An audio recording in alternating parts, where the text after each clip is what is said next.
Welcome again to our reflection for this Tuesday.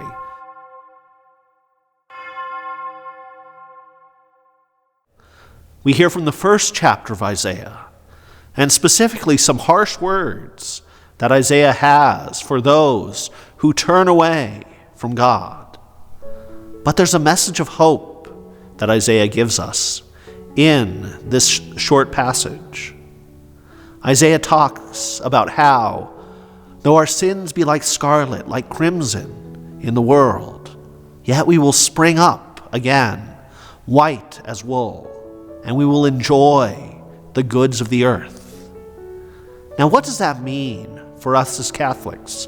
And what does that mean in light of the fact that Jesus, the Word made flesh, the Word incarnate, wants us to bear fruit with our lives?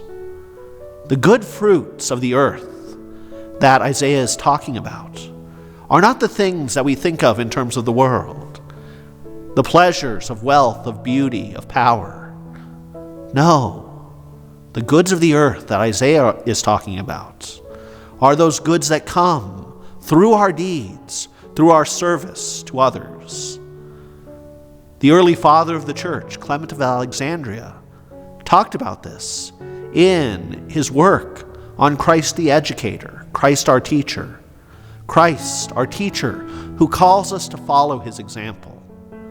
And his example is one that demands that each of us reach out to those in need. Each of us lift up others in whatever situation they're in. Each of us serve one another in such a way that Christ is truly present in our lives. And when we serve one another, when we truly reach out and recognize that we have something to give, then we can see how God is working in our lives. How God is working in our lives and calling us to serve one another, to reach out with the corporal and spiritual works of mercy, to follow the spirituality of this Lenten season, where we are called for these 40 days, not just to fast, not just to take up various practices that help draw us closer to God.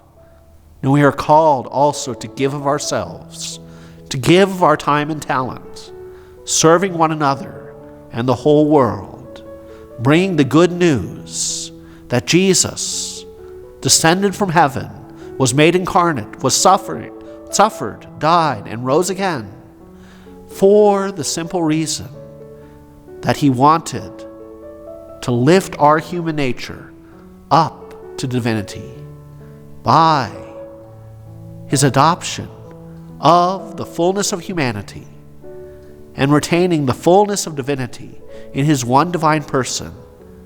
He calls us to follow his example, to witness to the gospel, and to serve one another in all that we do.